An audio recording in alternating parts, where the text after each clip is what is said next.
Hello friend, माँ की रसोईमध्ये आपले खूप खूप स्वागत आहे. आज मी तुम्हाला ना हे कच्चा आंबा आहे, ह्याची कोय तयार झाली बरं का. आतमधून कोय तयार झाली ती.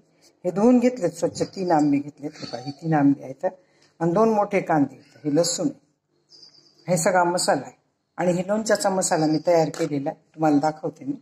आता ह्याच्यामध्ये ना तेल गरम झाले, मोहरी घालते. हो का, तडतडू लागली मोहरी. आता जिरे घालते. बघा, जिरे तडतडले. आता ह्याच्यात कांदा टाकते.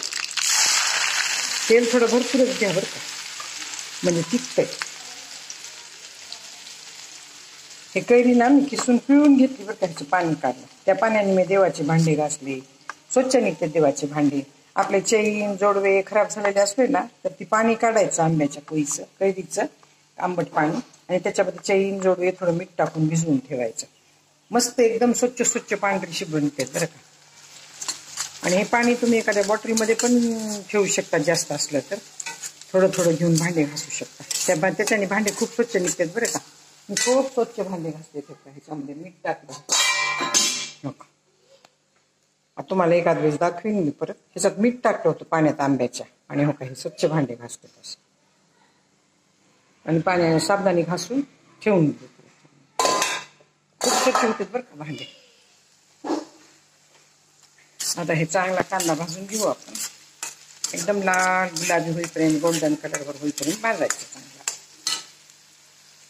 आता हे कांदा भाजते तोपर्यंत मी दुसरं करते आता बरं. आता हे बघा, गोल्डन कलरवर कांदा भाजलाय बरं का.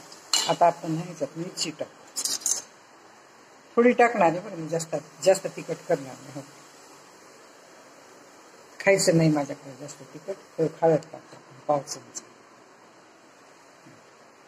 आता हे मी ना 5-6 लवंग आहेत आणि काळ्या मिऱ्या.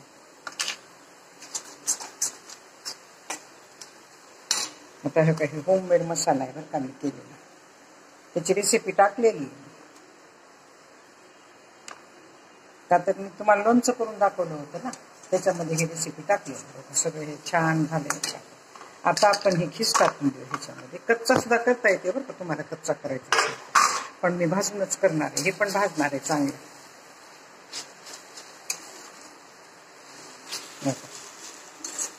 चांगलं हलवून देते आणि ह्याला शिजू देते आंब्याला चांगलं. माझ्याकडे शिजलेला पण आवडते, कच्चा पण आवडते. पण आता हे कोय तयार झालेला आहे ना, तर हे शिजवून ठेवते, म्हणजे भरपूर दिवस टेकते बाहेर पण बरं का. सगळं छान भाजून घ्यायचं. ह्याला तेल सुटते. जास्त तेल पण टाकायचं नाही ह्याच्यामध्ये, जास्त तेल लागत नाही बरं. मीठ टाकलंय बरं का मी, ह्याला 1.5 चमचा मीठ टाकलंय. पोहे खायचे तुमच्या आंब्याप्रमाणे मीठ टाका. तुम्हाला जशी मिरची लागते तशी मिरची टाका. ह्याच्यामध्ये हिरवी मिरची पण टाकली तर चलते बरं का कुठून. हिरव्या मिरचीचा पण छान होते आंब्याचा ठेचा. हे आंब्याचा तक्कू आहे, किसून केलेला आंब्याचा तक्कू आहे. ह्याला तक्कू म्हणते, तर तुम्ही चटणी म्हणू शकता. तक्कू चटणी तुमच्याकडे काय तुम्ही म्हणता ते म्हणू शकता. मला कमेंटमध्ये सांगा तुमच्याकडे काय म्हणते. आता ह्याला चांगलं शिजू देते, म्हणजे ह्या आंब्याचं पाणी जे असते ते सगळं सुकू देते. तुम्हाला पाहिजे असेल तर ह्याच्यामध्ये थोडा गूळ साखर टाका, छान लागते बरं का, टेस्टी. मी नाही टाकणार कारण पाणी पिळून काढलंय ह्याचं सगळं. पिळून काढलेलं पाणी तुम्हाला दाखवते मी आता.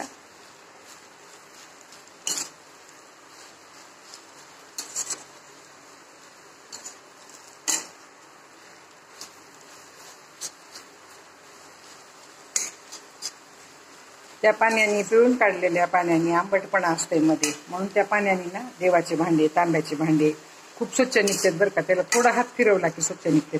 त्या पिळून काढलेल्या पाण्यामध्ये, आंबट पाण्यामध्ये थोडं मीठ टाकायचं, बाकी काही टाकायचं नाही. आणि भांड्याला हात फिरवायचा. किती भांडे घाण असू द्या, पितळेचे तांब्याचे, खूप स्वच्छ निघतात बरं का. आता ह्याला तेल सुटायले, हे शिजलंय बरं. तुम्हाला टेस्ट करायचं असतं तर थोडं मीठ टेस्ट करायचं, नाहीतर परत टाकायचं. परत टाकण्यापेक्षा आपण असं थोडंसं घ्यायचं, हे का असं, आणि खाऊन बघायचं. थोडं मीठ कमी झाले. मीठ कमी झालं की हे टिकत नाही बरं का, खराब होते बाहेर. म्हणून आता ह्याला आणखीन अर्धा चमचा मीठ लागणार आहे बरं. बघा, अर्धा चमचा मीठ टाकले. आणखीन चांगलं भाजून घेते. ह्याला तेल सुटलं. आता हे तयार झालंय. बघा किती छान दिसायला. अहो इतका सुगंध छान यायला ना ह्याचा. खूप टेस्टी वाटायला. मी हिंग विसरले. वरून जरी हिंग टाकून तुम्ही हलवलं तरी चालते आणि नाही बी टाकलं तर चालते, का तर कांदा लसूण आहे ना ह्याच्यामध्ये. नाही हिंग टाकला तरी सुद्धा जमते, पण हिंगाचा टेस्ट वेगळाच असते म्हणून हिंग थोडा टाकायचा. टेस्ट खूप छान असते हिंगाची बरं का.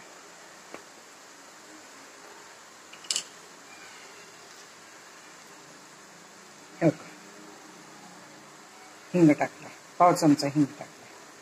असा बी हिंग टाकला तर टेस्ट चांगली येते आणि खूप टेस्टी लागते बरं का. चटणी चक्कू ह्याचा ठेचा पण छान होते. आंबा पण ठेचायचा आणि मिरच्या पण ठेचायच्या. त्याच्या शेंगदाणे ठेचायचे कच्चे आणि वरून फोडणी घ्यायची. फक्त त्याला तडका द्यायचा. खूप टेस्टी होती बरं का ती सुद्धा. ही तर खूप टेस्टी होती. कोणाला खोकला पडसा असलं तरी स्वतःला ही खाल्लं तरीच पचायला सोपं असते, म्हणून मी असे तयार करते. आणि हे खूप दिवस टिकते बरं का. तुम्हाला पाहिजे असेल तर ह्याच्यात अर्धा चमचा व्हिनेगर घाला, नाही तर लिंबू घाला. व्हिनेगरची लिंबूची चव चटकदार असती. कैरी चटणी, कैरीचं लोणचं, कैरीचं तोक्क ह्याच्यामध्ये अर्धा चमचा व्हिनेगर घालत चला, ते खूप दिवस टिकतंय बरं का. मी केलेलं आहे बिना कोळीचं लोणचं केलेलं, माझं वर्ष जाते.